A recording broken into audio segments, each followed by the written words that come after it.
আপনার মতে কোন জিনিসটা সহজ, ক্ষমা করে দেওয়া নাকি জাস্ট ভুলে গিয়ে আগিয়ে যাওয়া জীবনে? ক্ষমা করে দেয়া। অভিমান অভিযোগ পুষে রেখে নিজে ভালো থাকা যায় না। যা ঘটার তো ঘটেই গেছে, ক্ষমা করে দিন তাকে। শুধুমাত্র তার সাথে না চললেই হলো, কারণ আর যাই হোক বেঈমানের সাথে দ্বিতীয়বার পথ চলা শুরু না করাটা শ্রেয়। দেখুন, নবাব সিরাজউদ্দৌলার পতনের পর তার স্ত্রীকে আটক করা হয়েছিল। বুড়িগঙ্গার ওপারে জিঞ্জিরা প্রাসাদে তাকে বন্দি করে রাখা হয়েছিল এবং তাকে বারবার নির্যাতন করা হচ্ছিল।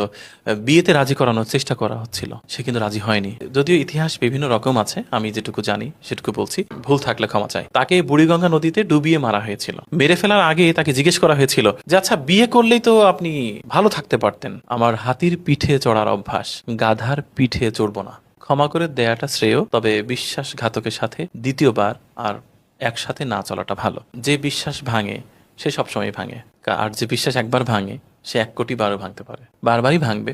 কারণ মানুষের সব বদলায়, শুধুমাত্র মানুষের চরিত্র বদলায় না। তাই ক্ষমা করে দেওয়াটা ভালো, কারণ ক্ষমা করলে 2টা ঘটনা ঘটবে।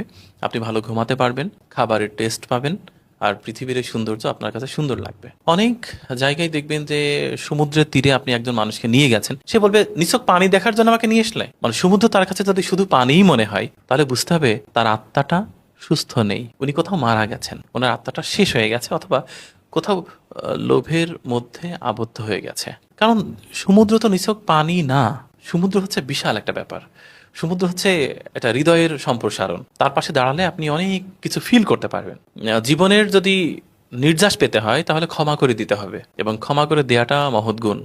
এবং আল্লাহ রসুলের অনেকগুলো সাহাবীর মধ্যে একজন ছিলেন যে কিনা সবচেয়ে হ্যাপি ছিলেন, এবং উনি আল্লাহর কাছে অনেক বেশি সম্মানিত হবেন যে উনি দিন শেষে সবাইকে ক্ষমা করে দিতেন। এই যে আপনি সারা দিনের সবকিছু শেষে রাতে গিয়ে অনেক অভিযোগ শুনলেন আপনার কাছের মানুষ থেকে, প্রতিবেশী থেকে, যে অমুক তোমাকে এই বললো এই বললো এই বললো, আপনি সবকিছু শুনে বললেন যে খুব ভালো বলেছে, আমি অতটাই তুচ্ছ, অতটাই নগণ্য, অতটাই ক্ষুদ্র, ওরা যা বলেছে ঠিক বলেছে। বলেছে তোমাকে এরকম খারাপ বলেছে?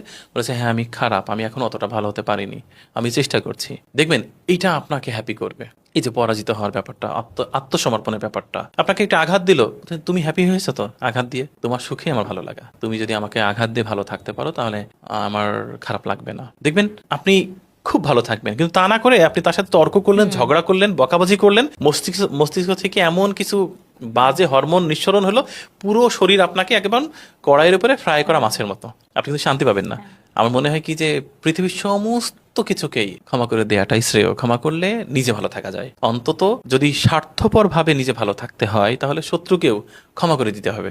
তাহলে দেখবেন আপনি শান্তি পাচ্ছেন, ঘুমিয়ে শান্তি পাচ্ছেন, খাবার খেয়ে শান্তি পাচ্ছেন, এবং আপনার মনে হবে যে না, আমার পৃথিবীর কারোর প্রতি কোনো অভিযোগ নেই। কারোর প্রতি কোনো অভিযোগ না রেখে চলার মধ্যে যে শান্তি, মরেও শান্তি পাওয়া যায়।